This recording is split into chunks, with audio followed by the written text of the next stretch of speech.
Did you just buy, or are you looking to buy a Kubota LX20 series, the new 3520 or 4020? Well, today we're going to do an orientation on it and show you everything you need to know about this machine.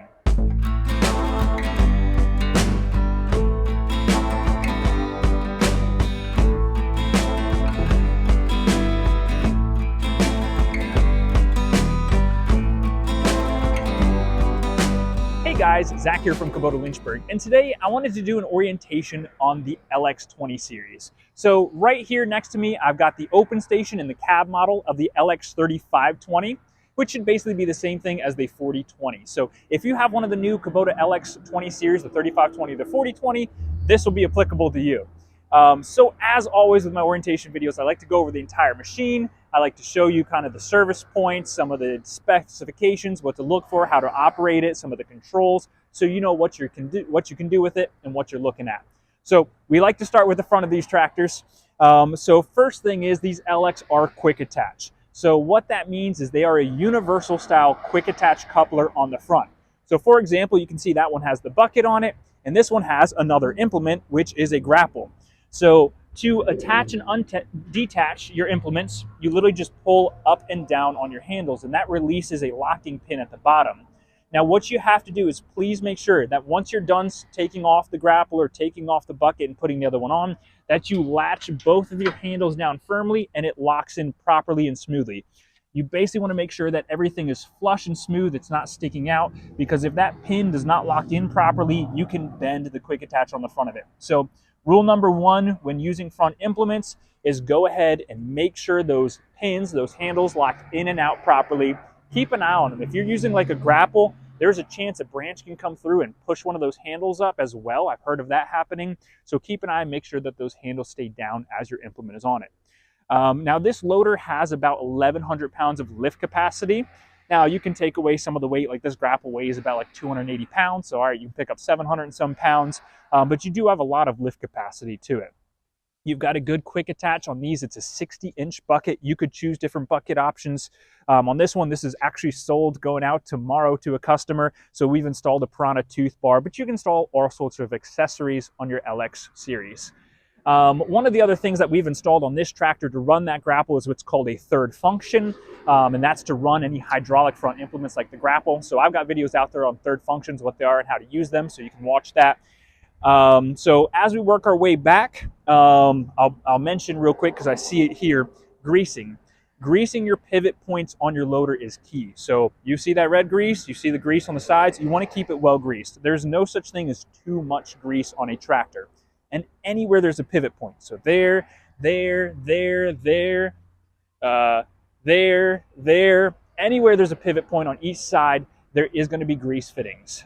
Same thing, there's some grease fittings on your 3-point, there's grease fittings on your implements. Make sure you grease them roughly every 10 to 15 hours. So that's one of the main rules to a servicing of your tractor is grease every 10 to 15 hours. Get yourself a nice battery-powered grease gun and just hit those grease zerks. To get underneath the hood, you have this front grill guard, and they have these cool little pre-drilled holes, and so you can put a front grill guard on them, like this mesh option. So that's nice. Kubota pre-drilled them. But you pull this little ring here, gotta make sure there's no pressure on it. It slides forward, and on the LX, which is kind of nice, you actually twist your hood emblem, and it's got a little handle piece there. You can pick up wherever from, and you pick up your hood. And then just like a car, you've got this. Sets right there, and now you're underneath your hood. So a couple things underneath. It's nice and clean because it's a brand new tractor. Sometimes these are dusty and dirty. A couple things underneath here. You have a fuse box, engine, heater, airflow. So you've got some fuses there, some more fuses there. You're going to have some more fuses in the backs, but some obvious ones there. You have your coolant levels, so make sure that's topped off. That's just generic 50-50 pre-mixed. All makes, all models coolant. Got your access to your battery. You have your radiator, a little bit of a hydraulic cooler there as well to cool your hydraulic system to it, air intake, and you do have your big air filter there. So these bigger engines have the nice air filter. Now what you're going to see behind your air filter is that big silver canister. Now that's part of your emissions control. So this does have what's called DPF, diesel particulate filter. And every 15 to 75 hours, a yellow light will come up on the dash and it will basically say that it's doing a regeneration. There's nothing you have to do. We'll talk about it a little bit more. Nothing you have to do. Just let it do its thing. Keep running it and using it, and you'll be good to go. But that's about it under the hood. Blow out your air filter. If you ever start losing power or overheating, you want to blow out your radiator screen, which is this one right in front of the radiator, that screen right there, and also blow out your air filter. Make sure you keep that clean. You don't have to change it to, like, I think 200 hours on this machine. Let's see here.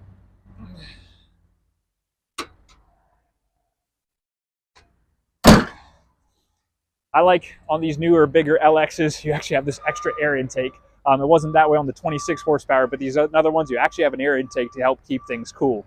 And of course, fuel fill up, not easy to get to hold one, so there's some other options out there like pumps and other systems to pump into your fuel. So let's go to the back of the tractor. We'll do the operator station last. On the back of the tractor, we do have our nice 3-point hitch. So you can see this is how an implement attaches to it. I'm actually going to show you the 3-point on this one over here because it's a little different. Now, one of the deluxe things about the cab is the cab has this telescoping stabilizers, which is nice. The standard one, the open station, doesn't have that. But you have your stabilizer arms and your top link. All Category 1 to use all universal generic Category 1 implements. You have your little PTO shield here that can flip up. Flips up to give access to your PTO shaft right there. One of the nice things that Kubota does on these cabs is, or all the LXs, the new LXs, is they have this drawbar that you can pull out and use for, you know, you can drop a pin in here as well. You can use for implements, attachments. You got your tie downs on your drawbar, so if you're tying it down to a trailer, you just hook on there, and these different features to it. You also have your hydraulic check on the back. So it's just kind of like an engine oil dipstick. You have your hydraulic check on it. What you want to do is make sure it's on level ground. So like right now on a slant, no good because all the fluid's going to one side. Level ground and check to make sure hydraulic's good. If you just got a tractor, I recommend checking that because sometimes from the factory, they're not always filled up. Your dealership should hopefully catch it, but they're human, they might make mistakes. So check your hydraulic level. Speaking of which, I'm going to jump back to the front of the tractor real quick. Actually might be on the other side on this series. Your front axle does have front axle oil in it. And front axle oil is important because you want to keep that lubricated. And again, doesn't always come filled up properly from the factory, so double check it. Again, hopefully your dealership caught it, but if you're buying a used one or something like that, maybe not. You want to take this plug out. Again, another dipstick right there to check your front axle oil. You can see this one has some in it. Excellent. So check your front axle oil. If you just got one of these tractors, it's definitely worth looking at. And if it overheats, if you overfill it, it has your breather tube where it's just going to pour right back out of it. No big deal if you overfill it a little bit. Something nice on this LX series is the new fuel water separators. It's this large bowl. That's if you get water in your fuel system. If you need to bleed your fuel system, there's a way to do that. Your owner's manual will say it, but basically you have your shutoff valve right there. You can unscrew it, change your filter, or bleed the water out of your system using that. All right, what's else on the back of the tractor? Let's see. Got your hydraulic dipstick. You do have a breather tube for your hydraulics back here. This rear PTO housing is actually cast iron, cast steel, which is nice. It used to be all cast aluminum. Now that PTO housing is actually cast steel, which is very nice. And they've made these 3-point hitch arms a little bigger, a little beefier on them. You've got places, if somebody's wondering what this is for, that's where you put your rear hydraulic remotes. If you're ever to run hydraulic implements, they've put the mounting bracket, it's welded into the frame, so it's already there. On the cab, you've got windshield wiper and defrost and everything like that. On your open station, you have a folding roll bar, which you can pull these pins right here and it will fold down, and you can now go under low-hanging limbs, get into your garage a little easier, and you can fold that right down if you pull this pin on either side as well. So let's talk operator station real quick. This is where you're actually going to use the tractor. So lots of buttons, levers, and stuff, and it might look a little intimidating at first, but honestly, as soon as you start using it, you'll get it figured out. So what we're going to first have is right here in front of you. You've got on, you're comfortable. All right, the steering wheel is really far away and it's really tilted up. So you can actually do that, pull that little lever right there, and it has a couple different positions it'll go into. Let's see, there's another one. So different positions for tilting your steering column. Next, you can see some easy things. You've got turn signals, work lights, hazard lights. You're going to have your emissions buttons right here. My pro tip is never touch these two buttons unless you absolutely have to. Those buttons are if you're running a regeneration, that little yellow light comes up on the dashboard and your regeneration is going. It'll be that yellow light right there. And you want to pause it or cancel it or force it to go through it, you can do that. Again, I don't recommend touching these buttons unless absolutely necessary. Maybe if you're in a barn with a lot of straw and you don't want it to get too hot or the smell going, you could pause it.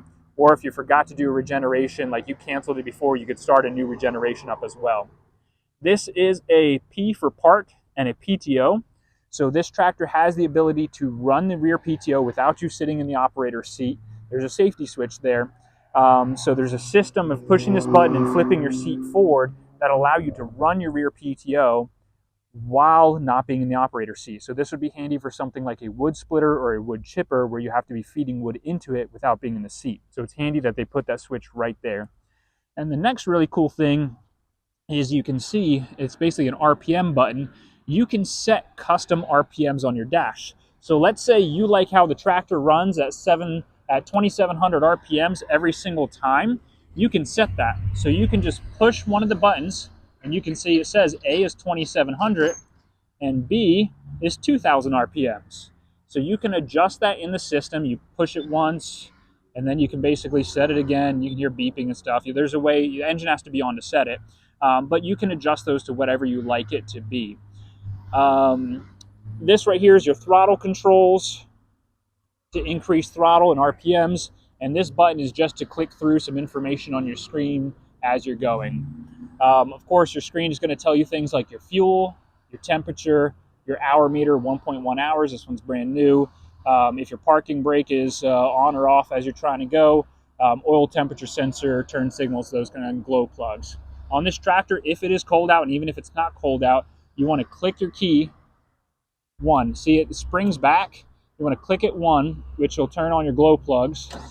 Well, I've already warmed this one up, so it's not doing it, but it would turn on your glow plug light until it was warm, and then you turn it on. So on this one, I am going to turn it on real quick. You've got your RPM display right there. Idle's around 1,300. You can RPM up. One of the cool things about this tractor is it does have auto throttle advance, which you cannot turn off, unfortunately. But you can see as I go forward, it automatically throttles up depending on how fast I want to go. And you can also push as you're going, and it'll automatically take it to that 2,000 RPM range until you let off the pedal again.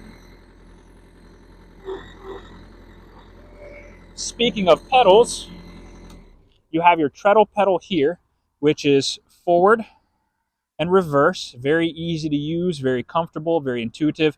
They've actually made this a little longer so it's easier for your foot to sit next to it and have a lot of room here and still be able to use forward and reverse.